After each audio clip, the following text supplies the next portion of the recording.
suatu hari once a day itu kami habis nanam sama TNI gitu hari Minggu. Pak TNI-nya nanya, "Mas, pekerjaannya apa?" Terus tak jawab, "Saya nanam pohon, Pak." "Mas, pekerjaannya apa, Mas?" "Saya nanam pohon, Pak." Enggak, itu kan hari Minggu ini, Mas. Senin sampai Jumat Mas ngapain? "Ya, Pak, saya nanam pohon, Pak." Bapaknya kan nggak percaya. Gitu. Mungkin sampai hari ini dia nggak percaya gitu. Halo semuanya, selamat datang kembali dalam episode terbaru Impact Interview. Hari ini saya kedatangan Mas Ben, CEO dari Lindungi Hutan. Halo Mas Ben, happy to have you here. Halo. Mas Ben, mungkin boleh sharing sedikit tentang apa sih Lindungi Hutan itu dan masalah apa yang organisasi Lindungi Hutan itu berusaha untuk men-tackle? Ya, salam kenal. Saya Ben, co-founder CEO Lindungi Hutan. Lindungi Hutan sendiri berdiri Desember 2016 di Semarang. Lindungi Hutan itu adalah platform yang membantu individu, kelompok, perusahaan untuk melakukan tujuan lingkungannya berupa penanaman pohon. Kami membantu mereka, menemukan mereka dengan para farmer mitra kami yang melakukan penanaman pohon, lalu pohonnya dirawat, lalu pohonnya dilaporkan berkala melalui website kami, lindungihutan.com. Kemudian kami menjembatani mereka-mereka yang sebelumnya untuk melakukan aktivitas lingkungan itu sulit, butuh proses yang panjang. Kami membantu mensimplifikasi, mereka tinggal pilih lokasinya, pilih tanggalnya, orang bisa langsung menanam sesuai kebutuhannya. Dan hasilnya bukan cuma selesai dan seremonial, bisa dipantau perkembangannya di website kami. Nah, jadi apa sih insentif-insentif untuk perusahaan ini berpartner langsung dengan Lindungi Hutan? Jadi tadi kan Mas Ben bilang salah satunya adalah mempermudah ya proses itu. Jadi seperti apa prosesnya jadi lebih mudah dan ada tambahan benefit lainkah selain itu gitu? Ya, setiap perusahaan tuh pasti punya pilar lingkungan ya yang mereka yakini. Mereka mau ngadopsi SDGs, mereka mau ngadopsi ESG, CSR atau DJSL kalau di BUMN pasti mereka punya gitu ya. Yang mengakibatkan mereka harus melakukan aktivitas lingkungannya.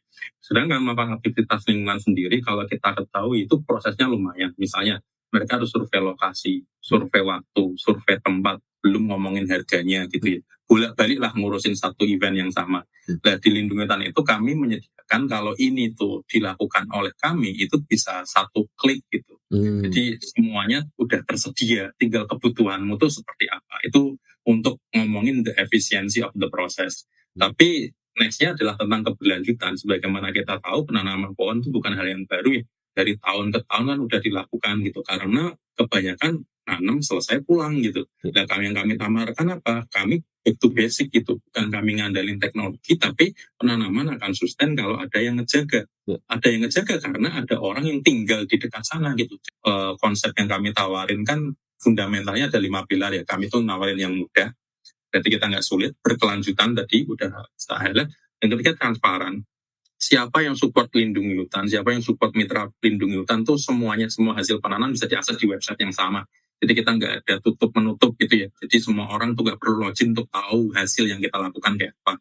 Terus kita ada fleksibel, jadi orang tadi ya butuh waktunya, butuh jumlahnya yang beda, yang mau ada program khusus, mau butuh tambahan sesuatu, itu bisa banget di kami. Terus yang kelima tuh value kami adalah inklusif, karena banyak platform atau banyak organisasi kan punya eksklusivitas ya. Hanya orang-orang baik yang dapat mendukung hal yang baik. Sedangkan orang yang mau taubat, yang mau berubah dikit itu kadang punya sesuatu yang barrier yang kuat. Kami tuh punya value tuh inklusif. Siapapun kalau mau memulai kebaikan, memulai hal yang sustain, kenapa nggak dimulai dari Lindungi Hutan gitu. Nanam pohon aja dulu. Besok mungkin kamu bisa ngeridas the limbah. Besok mungkin kamu bisa ganti sustainability bahan bakar dan seterusnya. Tapi hal yang mudah kenapa nggak dimulai dan dipermudah, jangan dipersulit gitu. Mungkin itu 5 pilarnya Lindungi Hutan sih yang kami tawarin. Oke, and tadi juga Mas Ben sempat bilang masalah dalam sisi monitoringnya, keberlanjutannya gitu, kan itu melibatkan petani-petani yang menanam itu langsung terlibat dalam proses monitoringnya. Nah, gimana tuh prosesnya Mas dari translating dari misalnya kita mereka monitoring di lapangan sampai di websitenya Lindungi Hutan itu sendiri gitu, buat partner dengan Lindungi Hutan bisa mengakses data itu, apa proses diantaranya itu? Ya, jadi the ideal kami itu punya proses seleksi dulu ya. Jadi nggak semua orang itu bisa jadi mitranya Lindungi Hutan gitu. Bahkan konsep awalnya lagi sebelum itu tuh kami nggak yang area kosong lalu kita tanam.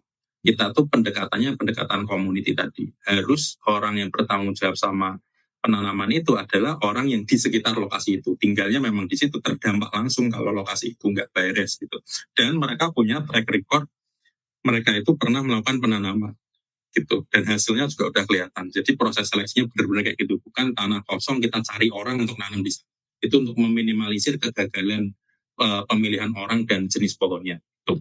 Kemudian setelah ke sana kita bikin perjanjian berapa biaya yang harus dikeluarkan, biaya itu harus including bibit, penanaman, perawatan, monitoring segala macam.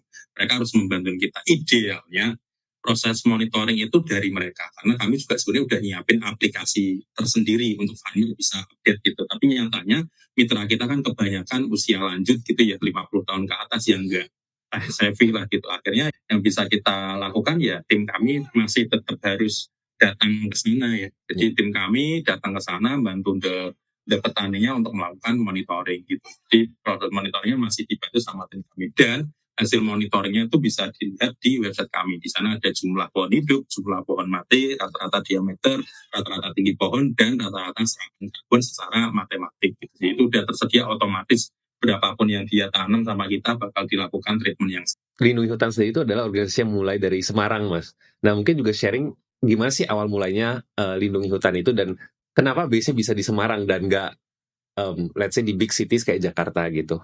Ya, sesimpel kami pendirinya itu semua ketemunya di kampus di Semarang ya, kami satu alma mater. Kemudian the founder one itu adalah orang yang memang udah berwirausaha dari manapun dia pernah usaha ini usaha itu, jadi pengen nyari sesuatu yang lain. Bahkan konsep awal Lindungi Hutan nggak kayak ini ya. Ini cuma konsep dikitnya, karena konsep utuhnya itu Lindungi Hutan itu bisa ngambilin sampah di gunung, tiketing pendakian, lalu kayak gitu loh, banyak banget gitu. Dan akhirnya yang kita pakai hari ini cuma yang nanam pohonnya ini doang, karena banyak yang gak relate dan bisa kita execute lah. Terus ketemunya di Semarang, lalu suatu waktu kita ngelihat potensi penanaman mangrove ya. Di sana kita ketemu satu mitra kita sampai hari ini di Tambak Rejo di Semarang Utara. Mereka itu sudah melakukan penanaman mangrove bertahun-tahun. Lokasinya mereka sendiri udah kena dampaknya abrasi itu udah parah gitu ya, karena abrasinya hampir 10 cm tiap 1 tahun gitu. Jadi tiap 10 tahun tuh kata mereka tuh mereka harus ninggin 1 meter. Jadi rumahnya tuh harus diuruk tanah biar bisa tetap ditinggali.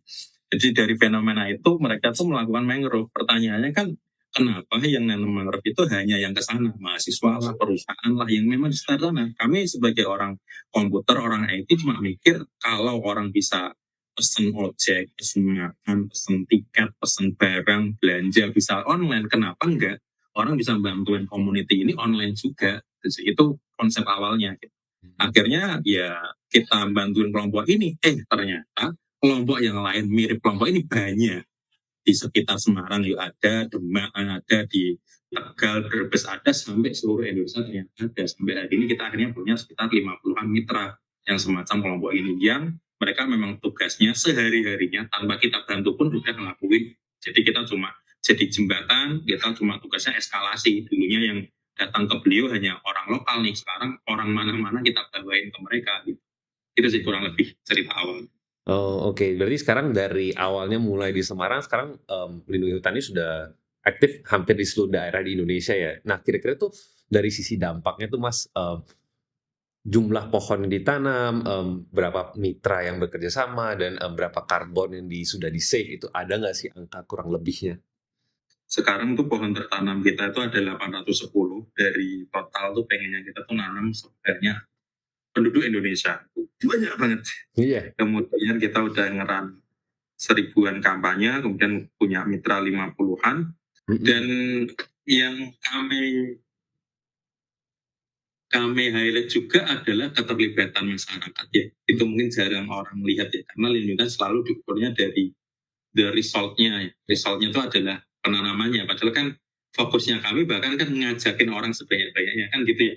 Gitu. Jadi dari segi user tuh kami sudah punya 50-an ribu user, 56 ribu user, dan kerja sama brand itu udah hampir 500-an ya. Gitu sih. Itu menurut kami itu pencapaian yang menarik, karena baru ini, atau mungkin Lindungi Hutan itu salah satu platform yang memang fokus concern-nya di bidang ini dan dipercaya sebanyak orang dan brand sebanyak ini sih. Itu menurutku salah satu capaian gitu. Tapi di awalnya ngedukasi dan membuat orang percaya konsep ini, itu juga capaian lain sih.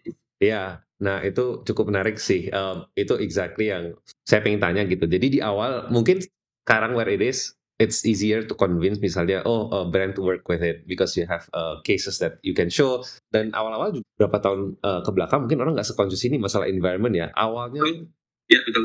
iya. Nah, awalnya lindungi hutan mulai itu apa aja sih challenge-nya waktu maksudnya introduce konsep lindungi hutan ini? Of course ada banyak stakeholder ya, ada user yang individualnya, entah itu user dari corporate-nya, community-nya, dan farmer yang langsung di lapangan gitu. Kalau kita ngomongin lindungi hutan hari ini mah enak sekali. Iya, iya. Intinya semua sesuatu brand-brand ngikuti customer-nya yang kayak gitu, trennya kayak gitu, semuanya udah set lah, semua udah zona nyaman. Makanya kami udah mulai muncul, udah mulai ngelihat lindutan-lindutan kecil lainnya gitu. Kompetitor-kompetitor baru lagi. Karena ya memang sudah zamannya. Tapi back to 2016 itu memang masa-masa challenging lah bagi kami gitu. Pertama mungkin dari segi produk dulu ya. Kami itu memang awalnya stagingnya itu mirip banget sama Kita Bisa. Orang itu bisa donasi, bedanya dengan Kita Bisa itu kami nanam pohon gitu. Jadi orang percaya untuk konsep donasi, kita B2C banget, retail lah gitu.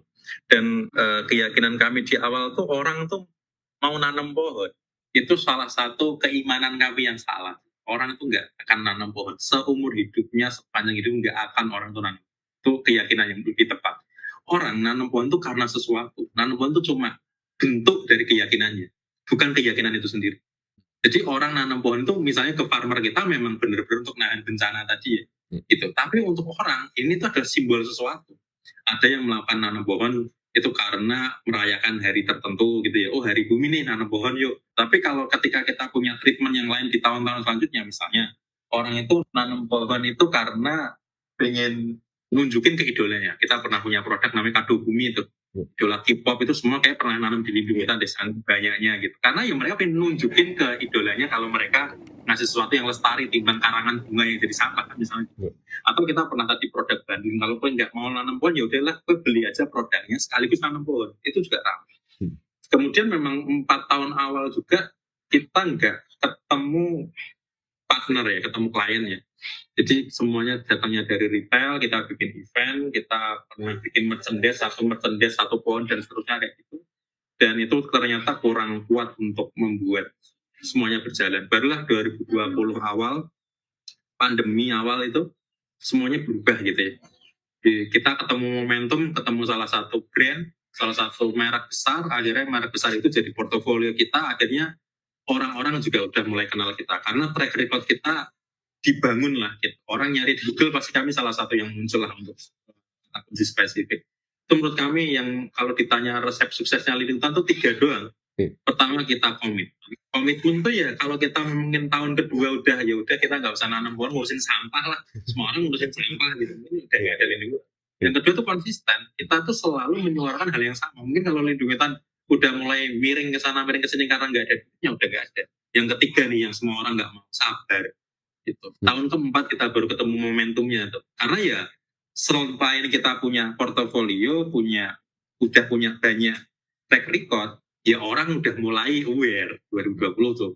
Baru tuh momentum, oh ternyata pandemi bikin bumi lebih hijau kan gitu-gitu tuh. Narasi-narasi itu kan muncul tuh. Berarti pertama itu relevansi ya. Kalau balik lagi ke pertanyaannya, apa yang jadi kendala relevansi? Dimana kita tuh merasa orang tuh harus nanam pohon. Setelah kita tahu kuncinya, relevansinya adalah orang ngasih kado dengan nanam pohon. Yang kedua itu scalability ya. Maksudnya gini, ujungnya kan orang pada, Mas nanam di Bali enggak? Mas nanam di IKN enggak? Mas nanam di Papua enggak? Itu kan kami sendiri juga kemampuannya terbatas juga sih. Itu mungkin yang sekarang jadi challenge ya, gimana kita bisa mengakomodir semua opportunity yang datang lah. Beda ya, maksudnya kalau dulu itu tuh lebih growing awareness atau finding like the product market fit lah kalau dibilang. Sementara sekarang lebih kayak there's a lot of opportunities, gimana sih caranya prioritas yang bisa bikin sesuai dengan what you want to build, juga bisa can grow the company gitu ya. Kayak tadi Mas Ben bilang ada misalnya yang Kado Bumiku, yang hal-hal seperti itu. Jadi kalau dari Lindungi Hutan sendiri itu apa aja sih macam-macam program yang bisa dibilang flagship produknya lah dari Lindungi Hutan sendiri?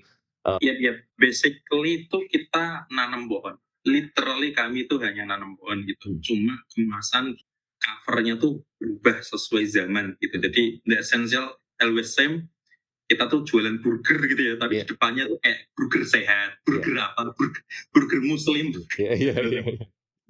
Tapi di kemasan belakang itu. Kenapa ya tadi? Karena kami udah tahu memilih segmen yang kami pilih lah. Nanam pohon ini kayak udah jadi andalannya kami. Bahkan cita-cita kecil tuh kalau ditanya ya Mas Yu, masih ambisi personal yang pengen dicapai di Lina, aku cuma pengen ngomong ke orang kerjaan lu nanam pohon gitu. Suatu hari, once a day itu kami habis nanam sama TNI gitu hari Minggu. Pak TNI-nya nanya, Mas pekerjaannya apa? Terus tak jawab, saya nanam pohon Pak. Mas pekerjaannya apa Mas? Saya nanam pohon Pak. Enggak, itu kan hari Minggu ini Mas. Senin sampai Jumat Mas ngapain? Ya Pak, saya nanam pohon Pak. Bapak kan nggak percaya. Mungkin sampai hari ini dia nggak percaya gitu. Tapi kalau back to pertanyaannya, karena relevansi tadi jadi challenge yang pertama, kami itu selalu mengembangkan itu. Masih ingat kita punya beberapa yang notable lah yang bisa pernah hidupin kami, sekalipun hari ini udah nggak ada. Kami pernah kaya dari merchandise. Nama produknya tuh Fortress. Jualan kaos hijau mirip yang aku pakai tadi, Mas Gio. Tulisannya lindungi hutan, satu kaos 10 pohon waktu itu 200.000 kalau nggak salah, laris. Lalu kita sampai itu turunan jadi tote bag, waktu itu sedotan stainless, waktu itu kan belum ada sedotan stainless, sekarang semua orang gitu ya, tumbler segala macam turunannya lah. Kemudian kita pernah bikin Rawat Bumi 2019, itu penanaman serentak 100 kota untuk ngerayain Hari Bumi. Kemudian setelah itu Kado Bumi tadi, Kado Bumi itu ulang tahun, baik itu konsepnya tuh pengen merayakan sesuatu dengan nanam pohon sih. Kue lulus wisuda, kue nikah, kue idolamu ulang tahun segala macam itu masuk di Kado Bumi. Terus setelah itu kita punya kolaborasi yang satu produk satu pohon, itu juga lumayan dari sana satu skincare terbesar itu udah nanam 100.000 pohon sama kita, jadi jualan skincare doang. Tapi lagi-lagi itu sulit nyari duplikasinya ya. Itu. Terus yang terakhir ya imbangi ini ya, imbangi itu tentang karbon ya, kalkulator. Itu menarik sih, maksudnya kalau dari tadi kayak Mas Ben bilang kan ada yang program sukses, ada yang enggak. Ada nggak sih program yang sebenarnya kayak tadi commercially, maksudnya kayak ada demand dari user, tapi actually as a business buat lindungi hutan itu nggak scalable, maksudnya nggak in the long run it doesn't make you money gitu. Dan gimana maksudnya pertimbangannya tuh kalau ada situasi kayak gitu? Wah itu sesuatu yang sulit ya. Lindungi hutan sendiri tuh ponis awalnya tuh nggak scalable soalnya. Kan kami itu limited by area ya. Maksudnya kami kan sangat, kalau nanam pohon kan akan ada habisnya gitu ya. Ini bukan produk digital, bukan kayak kebutuhan primer yang akan terus repetisinya tinggi gitu. Sebenarnya secara core-nya aja, scalable-nya kita itu juga nilainya kecil gitu. Tetapi yang kami setelah kalau amati itu adalah the problem in the limited area itu apa sebenarnya gitu ya. Di penanaman pohon ini tuh problemnya apa? Itu benar-benar kita gali dalam-dalam gitu ya. Makanya aku interview sebelumnya tuh ngomongin tentang teknologi kan. Teknologi yang dikembangkan gitu. Kami jawab teknologi itu overuse, overkill gitu. Karena masalah sebenarnya itu nggak di-solve dengan teknologi gitu. Betul. Masalah yang kita hadapin itu harusnya di-solve-nya ya dengan yang sesuatu yang beneran ada gitu. Itu yang tesis kami sih. Makanya kalau ditanya, kami itu selalu melihat the opportunity, kami sangat customer centric, melihat kebutuhan customer apa, ketika itu bisa diduplikasi kita jadiin roda, ketika itu cuma dia doang yang minta kita stop di sana, gitu sih. Makanya di tim lindungi hutan tuh paling nggak suka, paling anti dengan omong-omong yang over promise gitu, nggak suka banget. Kita bakal melayani 24 jam per 7, kita bakal ngasih apa yang enggak, kita punya limited gitu, nggak bisa kita ngomong kayak gitu. Makanya bisnis yang kita jalani bisnis yang ada duitnya.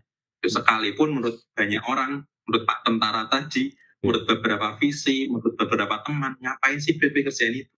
Itu menarik juga tadi Mas Ben bilang pernah ngobrol sama beberapa visi. Lindungi Hutan sendiri emang looking to raise funds? Ya sampai hari ini bootstrapping ya, nggak ada duit yang datang ke kami.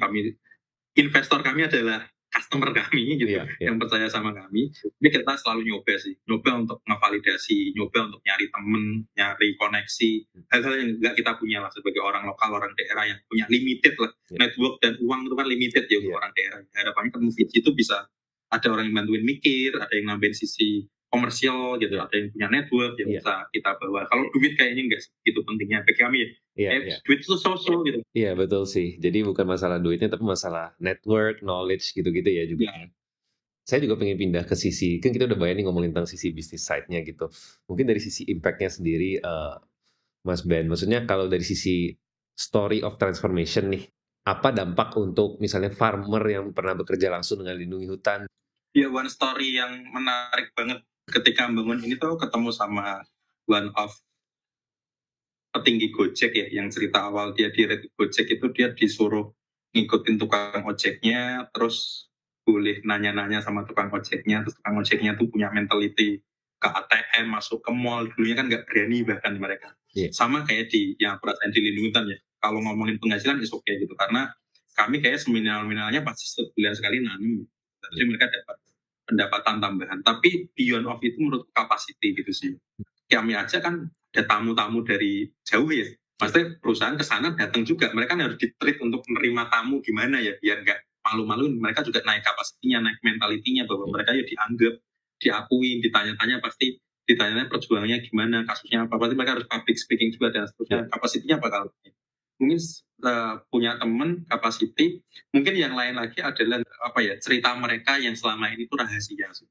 Yang bisa kita bawa itu ke tempat yang lebih luas. Ada perjuangan semacam ini, ada cerita yang layak orang lain dengarkan. I think itu yang menurutku jadi value lebih ketika bekerja sama dengan lingkungannya. Cita-cita lainnya itu kan pengen ya mereka tuh beneran ya bareng kita lah gitu ya. Saat kita ada, baru ada ya mereka ada, saat udah tambah gede mereka masih ada. Kan bisa aja kita nggak gitu ya Mas. Ya sama-sama butuh gitu akhirnya, mutualisme.